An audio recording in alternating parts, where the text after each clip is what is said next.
All right, here we be, everybody. Welcome back to Crossplay Gaming. My name is Eric if you're new. It's about time I revisited something I like to revisit from time to time, and it's a cult classic 90s adventure puzzle game, largely created by Doug TenNapel. If you've ever heard of Earthworm Jim, you're probably aware of Doug TenNapel's work. On Twitter, I invited him to join the live stream, but I don't know. He might not even see it. He's responded to me on Twitter before, but A few minutes later. Hey! Doug in Exile is in the chat. I can't believe it. Welcome, Doug. Hey, Doug. Thanks for stopping by. If you want to do some commentary on the game, there's a link to my Discord in the description. That's up to you, though. I don't know if you use Discord or whatever. But feel free to join. And there's Doug. We worked it out. Oh, yeah. Cool beans, man. All right, so want me to just start it over and we'll see how far we get? All right, so cool. Are you ready for a little bit of the Neverhood? Yeah.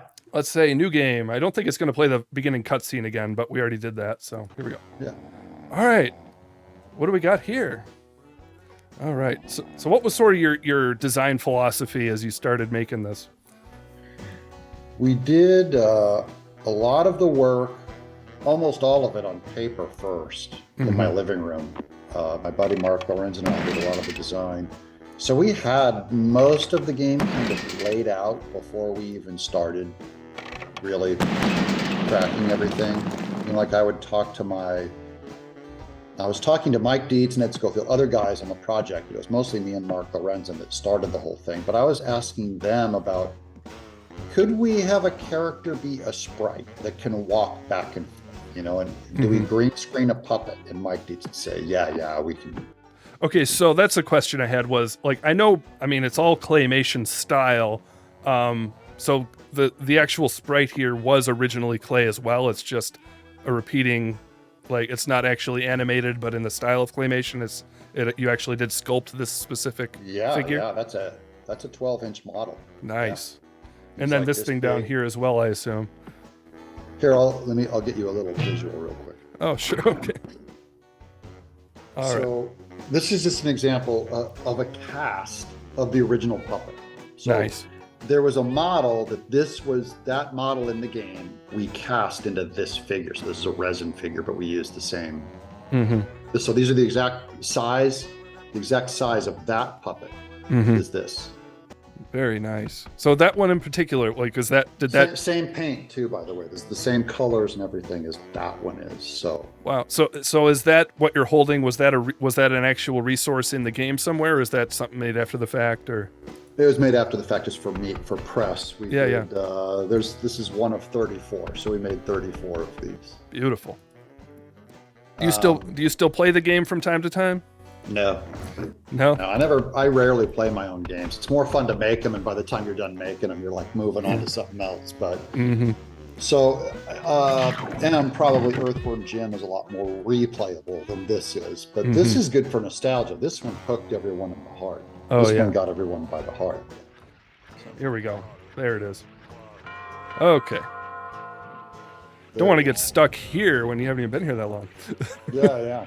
So most of this is just we designed it on paper, and then started, so that before the company even was put together, we had a kind of a rough idea of what the team would be. There were guys that we'd all worked together before at some point.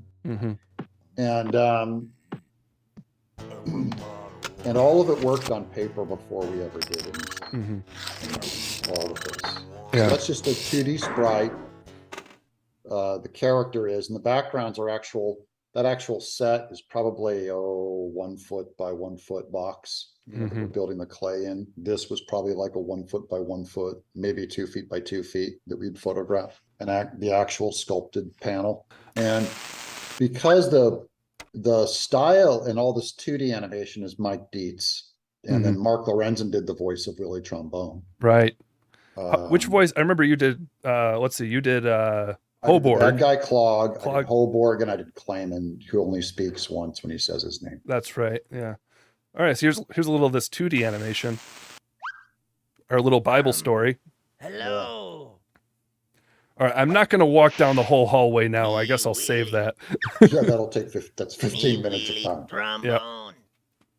So this is all just you give them a little bit of candy to reward them, Right. so that they know what they got to do now. They see the slots and they kind of know every time they see a little square on the ground, there's not a lot to pick up in the game. They know where it goes. True story of the closing. So a lot of this is about making very intuitive game design. So all of this aesthetic that you see, the spikes and the lines and the circles and things, are part of my own kind of personal style. That font was made out of my writing. We just banged it together. My buddy Joe Potter put that font together based on my writing. He does the News Gym Now channel with the sock puppet. Was his. So okay. Oh, I've seen a little of my that. wedding. These are all old friends that I've used. Terry Taylor did the music.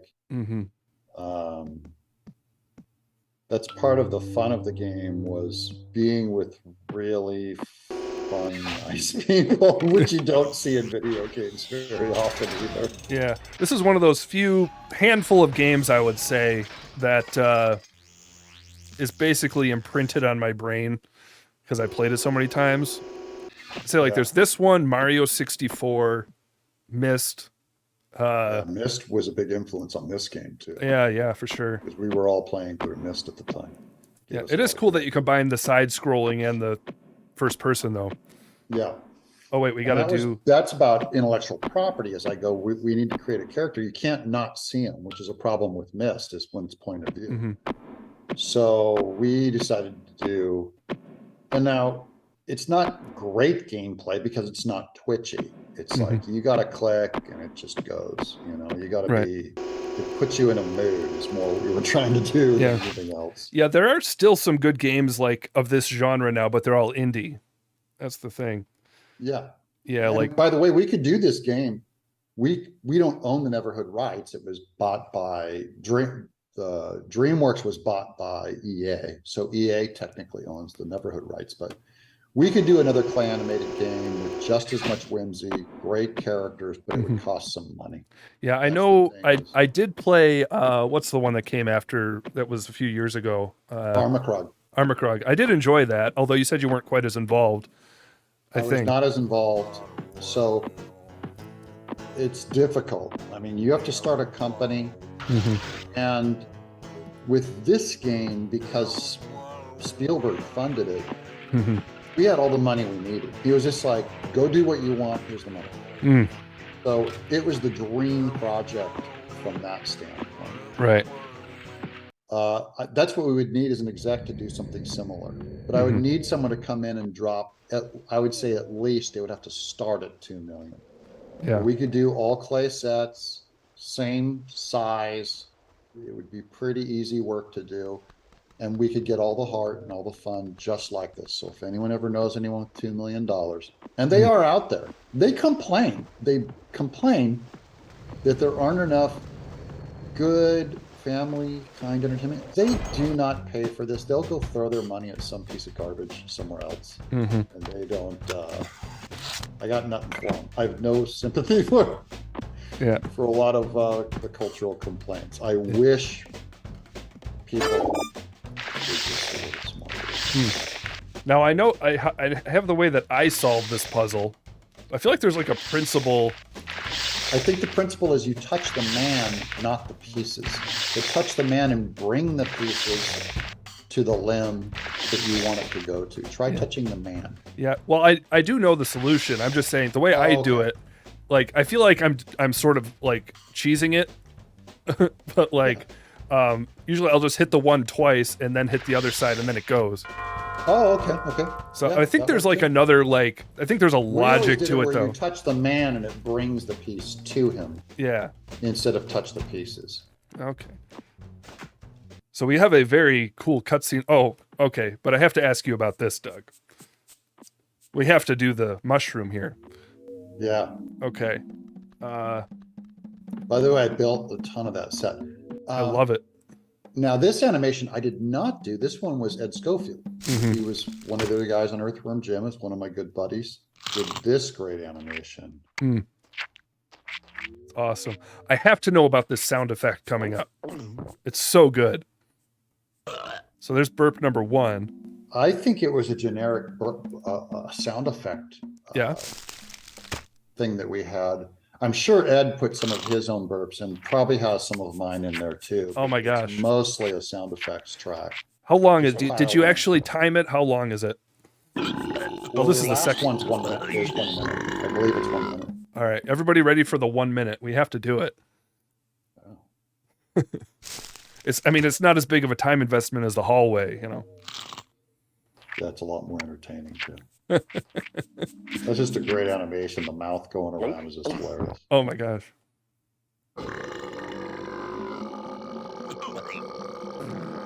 There's even some farts thrown in there. It's amazing. Because it was funny.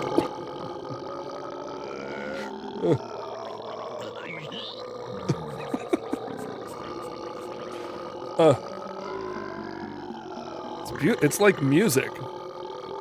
Yeah. And it's a dumb joke, but it works. Some things just, you know. He did the animation once, by the way, and he built all this out, so there's no extra work either. Oh, I know. It's just a lovely little great joke for free. You know? Yeah. And I never know whose idea it was to do that. I don't remember. I never remember who came up what because you want to hear everyone came on board. The whole team was like anyone could come up with any idea. You want to hear something funny? I was so impatient as a kid. I thought that was a soft lock ending, meaning like you had to start over because it was. Oh, no. Like, yeah, I didn't think there was an ending. Only one place where you can die in this game. That's right. I got to do a little prep for later here. This is another great one. This one, Mark Lorenzen did this.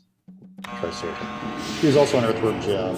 Right. It is interesting. Some of the shapes, they're like familiar, but not quite what they look like. Yeah. So it looks like a Triceratops, I guess. Yeah, I don't know why we did that either. It was just it's loosely tied to our world, but most of this is just out of my head. All this is my stuff. Yeah. And I did all of the animation on the actual weasel chase sequence. You did this whole animation coming up? Yeah. All right, everybody. You heard it from him. You heard it from him, his own mouth, and now you're going to see it. Yeah. Here we go. This. Classic.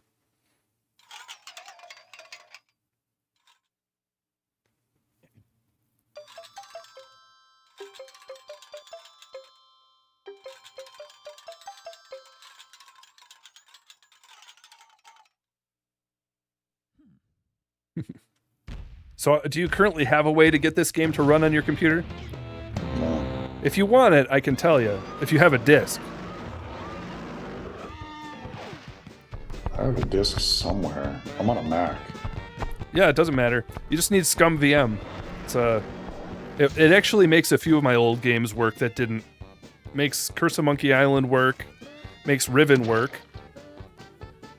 Once it's installed, too, you don't need the disc. The disc just sort of downloads into the program, and then you got it. Oh, that's cool. Yeah. It doesn't like partition a piece of my computer off or anything. It's just a. You mean like? Environment.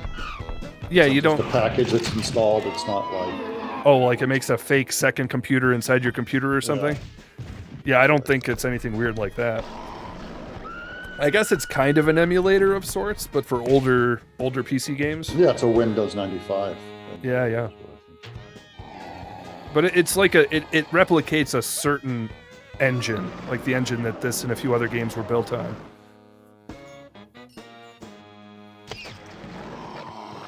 Nice. I love the opening the door, smacking into the...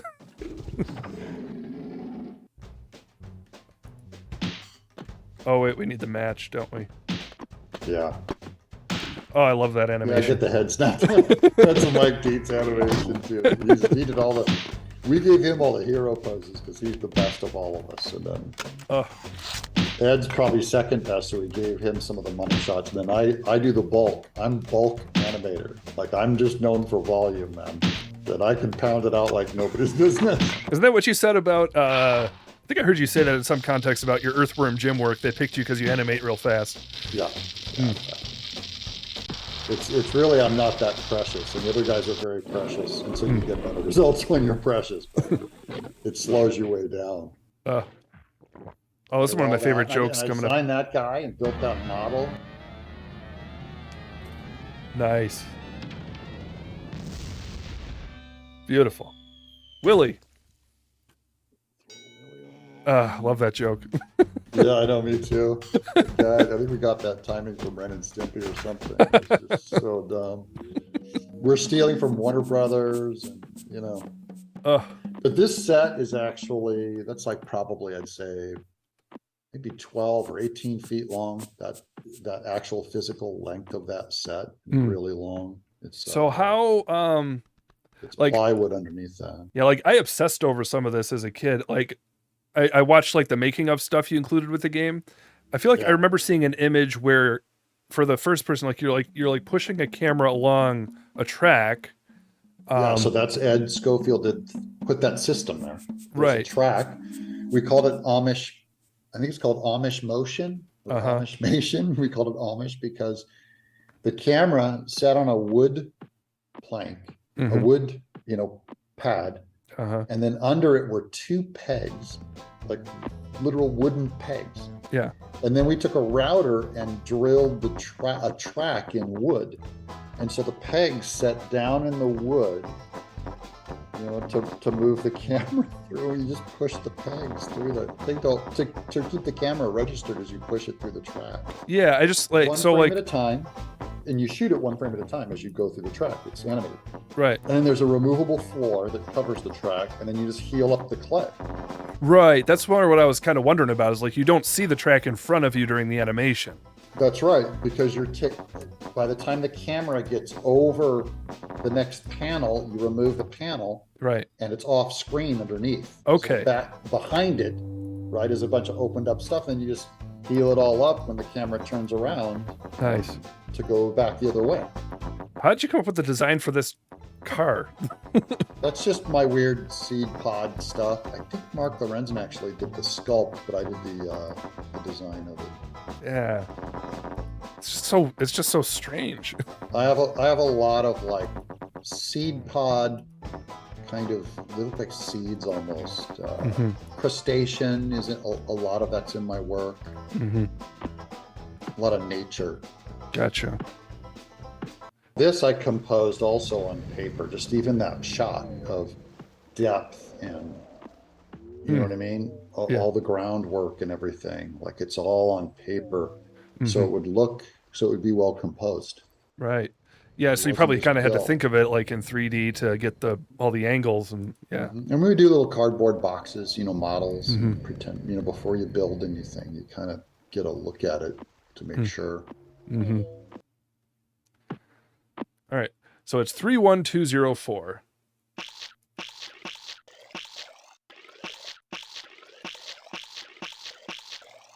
Here we go. 312.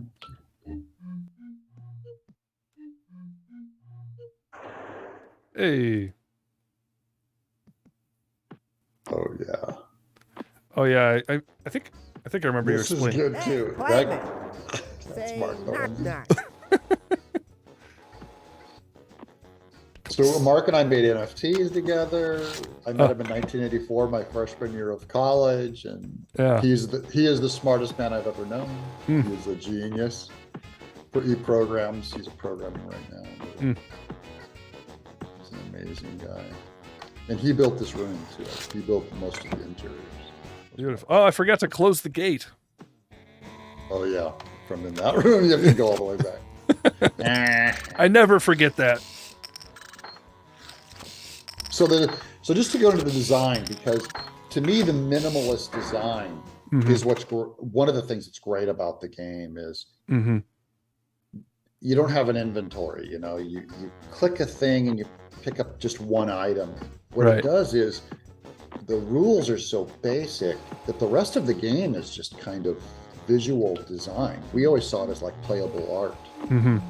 Like you're in an art place, and it's more important to be submerged in it than to be killing, these enemies or whatever, because that is a strength of a platforming game. A platforming game, you could literally be playing a box, and shoot boxes, and it'd be fun. It'd be fun. You don't need character.